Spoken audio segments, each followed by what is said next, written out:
अगर कोई आपको नीचा दिखाना चाहता है तो इसका मतलब है कि आप उससे पहले से ही ऊपर हो। जिंदगी जीने के लिए मिली है, इससे लोग क्या सोचेंगे यह सोचने में बर्बाद मत करो।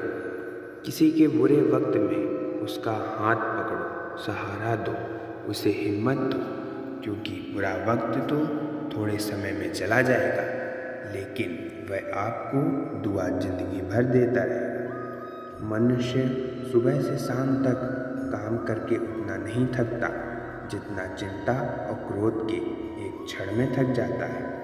संबंध परमात्मा से अच्छे बना लो तो तुम्हें किसी की ज़रूरत नहीं पड़ेगी, तुम खुद सबकी ज़रूरत बन जाओगे। सलाह देने तो हजारों आते हैं, लेकिन जब साथ देने की बारी आती है तो केवल भगवान आते हैं। जीतने के बाद तो सारी दुनिया गले लगाती है, क्योंकि जो आज आपके साथ हैं वह कल आपके खिलाफ हो सकते हैं। बिना मतलब के कोई आपकी इज्जत नहीं करेगा, लेकिन खुद को इतना काबिल बना लो कि लोग बिना मतलब के भी आपकी इज्जत करें। भगवान कहते हैं, सोने से पहले तुम सबको माफ़ कर दिया करो, और तुम्हारे जागने से पहले मैं तुम्हें माफ़ कर दूंगा।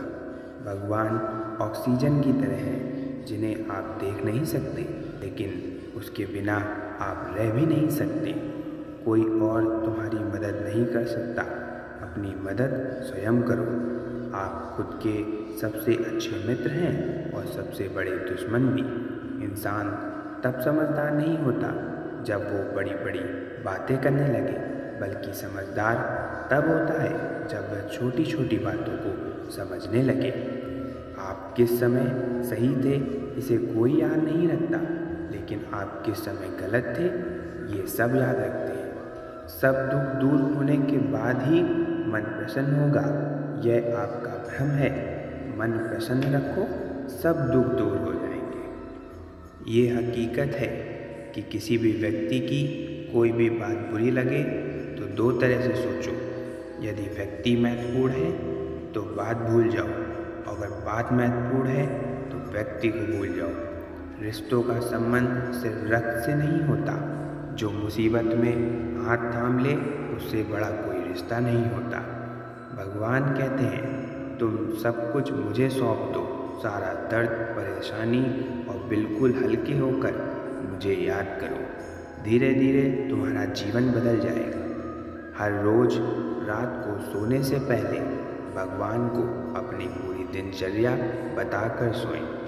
अगर आपके द्वारा किसी का दिल दुखा है तो उसे मन ही मन माफ़ी मांग लें। अगर आपका किसी ने दिल दुखाया है तो उसे माफ़ करके सारी चिंताएं भगवान को सौंप कर सो जाएं। यकीन मानिए, इससे आपकी ज़िंदगी खुशनुमा बन जाएगी। क्रोध में बोला हुआ एक शब्द इतना जहरीला हो सकता है कि आपकी 1000 प्यारी बातों को 1 मिनट में नष्ट कर सकता है। सबको हंसाना, लेकिन किसी पर भी हंसना मत। सबके दुख बांटना, लेकिन किसी को भी दुखी मत करना। जैसा बोओगे वैसा ही पाओगे। दुआएं और प्रार्थनाएं असंभव को भी संभव बना देती हैं। ईश्वर को न हमारे तन की ज़रूरत है न धन की, उसको तो बस पवित्र मन की ज़रूरत है। इसलिए वह हमें कुछ भी छोड़ने के लिए नहीं कहता, बस कहता है, बच्चे मन से विकार छोड़ो, गंदे विचार छोड़ो। जो आने वाला है वो हमेशा गुजरे हुए कल से बेहतर होगा। यही एक सोच आपके जीवन में कभी निराशा नहीं आने देगी। झूठ कितना अजीब है, खुद बोलो तो अच्छा लगता है, दूसरे बोले तो गुस्सा आता है। खुशियाँ चाहे किसी के साथ भी बांट लो, पर गम भरोसेमंद इंसान के साथ ही बांटना चाहिए। जीवन में इस समय चाहे जैसा हो, परिवार के साथ रहो तो सुख बढ़ जाता है, दुख हो तो बढ़ जाता है।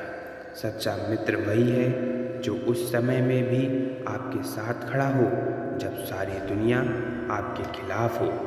आपके पास जितना भी है उसके लिए बार बार दिल से धन्यवाद कहें, हर वक्त कहें। यकीन मानिए, जितना भी है वो आपको कई जल्दी कई गुना हो जाएगा। प्रार्थना और ध्यान इंसान के लिए बहुत ज़रूरी है, क्योंकि प्रार्थना में भगवान आपकी बात सुनते हैं और ध्यान में आप भगवान की बात सुनते हैं। श्री कृष्ण से कितना कुछ छूटा।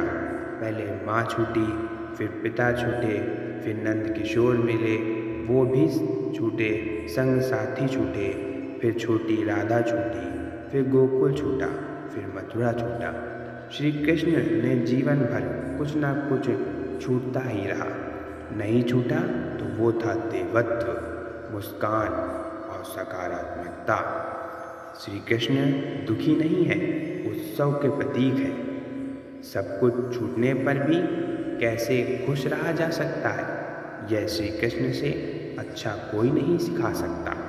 इसलिए हमेशा खुश रहें, सदा मुस्कुराते रहें। जीतने का मज़ा भी तभी आएगा जब लोग आपकी हार का इंतज़ार करेंगे। गीता में लिखा है, यदि कोई आपको अच्छा लगता है तो वो अच्छा वो नहीं, अच्छे आप हैं, क्योंकि उसमें अच्छाई देखने वाली नज़र आपके पास है। अपनी पीड़ा के लिए संसार को दोष मत दो, अपने मन को समझाओ। तुम्हारा मन का परिवर्तन ही तुम्हारे दुखों का अंत है। याद रखना, भगवान से कभी उम्मीद छोड़ना नहीं और दुनिया वालों से कभी उम्मीद रखना नहीं। सुख दुख एक सिक्के के दो पहलू हैं। जहाँ सुख होगा वहाँ दुख भी होगा, और जहाँ दुख होगा वहाँ सुख भी हो। इसलिए सुख दुख के बारे में बिना सोचे निरंतर अपने लक्ष्य की ओर बढ़ते रहें। एक बात हमेशा याद रखना, किसी के सामने गिड़गिड़ाने से ना मोहब्बत मिलती है ना इज्जत। इसलिए अपने स्वाभिमान को जिंदा रखो। कोई अगर आपकी किस्मत में होगा तो आपके पास खुद ही चल कर आएगा। सिर्फ दो चीज़ें ही मनुष्य के भाग्य का निर्माण करती हैं। पहला, स्वभाव। अगर आपके स्वभाव में विनम्रता, अच्छाई और गुण हैं तो आपका भाग्य अवश्य चमकेगा। अगर आपका स्वभाव क्रोधी है, आलसी है, तो आपका भाग्य बिखरना अनिवार्य है।